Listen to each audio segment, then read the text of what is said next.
करनाल जिला प्रशासन ने पराली जलाने के मामलों में 60 से ज्यादा किसानों के खिलाफ केस दर्ज किए हैं।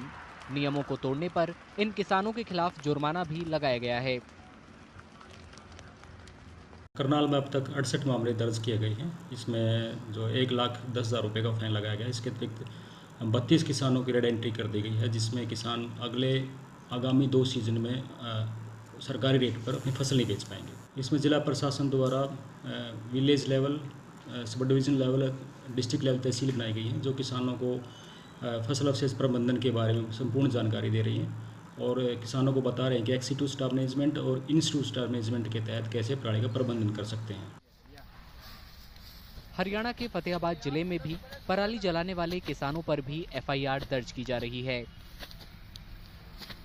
जो किसान पराली को आग लगा रहे हैं और उनके खिलाफ भी विभाग ने एक्शन ले रहा है और अभी तक हमने जो 23 किसानों के ऊपर चालान करके हमने 57,500 है जो फाइन लगाकर उनसे रिकवरी ले ली है।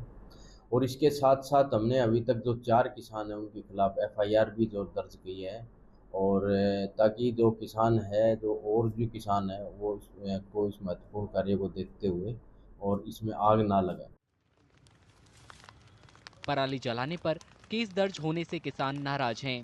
उनका कहना है कि पराली जलाने के अलावा उनके पास कोई विकल्प नहीं है। कार्रवाई तो बिल्कुल गलत है जी। इसका समाधान सरकार को, जो रोलर बेलर है वो बहुत कम है, मिनिमम भी नहीं है जो थोड़े ही किसानों का काम कर सके। उनकी संख्या बढ़नी चाहिए, गांठें बढ़नी चाहिए। किसान पराली जला के खुश नहीं है, लेकिन जब तक उसकी बेला नहीं बढ़ेंगी तब तक किसान के पास कोई समाधान भी उसका नहीं है। या तो सरकार उसका कोई समाधान दे, किसान के पास इतने संसाधन नहीं है कि उसका हल अपने आप कर सको। जो किसान के बारे में देखा जाए उसकी मजबूरी है पराली फूकना। अगर पराली ना फूकी जाए तो कम से कम 5-7 हज़ार रुपये किसान का बहुत नुकसान होता, खेती नहीं समझता, अगली फसल ही नहीं होती। इसके तो सरकार कोई समाधान निकाले या पराली की खुद जिम्मेवारी नहीं निकालने किसान की अपनी खुद मजबूरी है। किसान को 75-80 हज़ार में ठेका देना पड़ेगा। गरीब किसान को 50 हज़ार की जीरी नहीं निकलती, कितने 35-40 तो कहाँ जाएगा सर, आप ही बताइए। किसानों का कहना है कि सरकार को केस दर्ज करने के बजाय पराली को ठिकाने लगाने में उनकी मदद करनी चाहिए। मैं आपके माध्यम से सरकार को एक बात पहुंचाना चाहता हूं, कार्रवाई तो बिल्कुल गलत है। किसान पहले ही मरा पड़ा है, कुछ भी मतलब बचत नहीं हो रही, सब ऐसे ही जा रहा है। इसका कोई उचित समाधान किया जाए कि चाहे गांव के सरपंचों को ट्रैक्टर लेके दिए जाएं, ये जो बेलर बनाने वाले हैं या जो भी है, और उसके तहत ये कबाड़ा पराली जो अवशेष है ये बाहर निकाला जाए। तो इसका और कोई समाधान नहीं है। एक बात और आई है कि रेड जोन कर दिया जाएगा, मेरी फसल मेरा ब्यौरा। वो बिल्कुल गलत है जी। उससे किसान कहाँ ले जाएगा फसल, कहाँ अवशेष लेके जाए। अंबाला में किसान यूनियन के कार्यकर्ताओं ने प्रदर्शन किया और किसानों पर दर्ज एफआईआर वापस लेने की मांग की।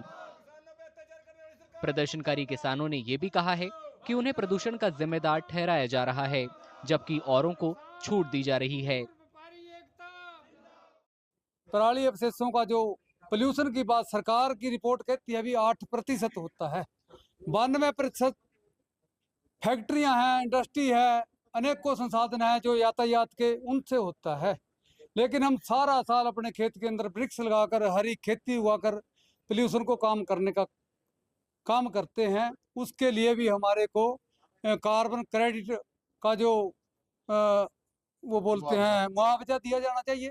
जो गवर्नमेंट है, क्या वो जो पोल्यूशन 52% पोल्यूशन है जो लोग और फैक्ट्रियों से होता है, धुएं से, पानी का पोल्यूशन है, जो अभी पीछे दशहरा चला गया, जो पटाखे वगैरह चलाते हैं, अभी दिवाली पे जो पटाखे चलेंगे, तो इनका प्रदूषण है, उसके ऊपर तो एफआईआर दर्ज होती नहीं। सिर्फ किसान ही नजर आता है जिसको एफआईआर दर्ज करने के लिए। दिल्ली में हवा की खराबी के लिए अक्सर हरियाणा और पंजाब में पराली जलाने को जिम्मेदार ठहराया जाता है। खासकर अक्टूबर और नवंबर में फसल कटने के बाद दिल्ली की हवा खराब होने लगती है। दरअसल अगली फसल की बुआई के लिए किसानों के पास बहुत कम वक्त बचता है, इसलिए वे धान की कटाई के बाद बचे हिस्से में आग लगा देते हैं ताकि खेत जल्दी खाली हो जाएं। इसी को पराली जलाना कहते हैं।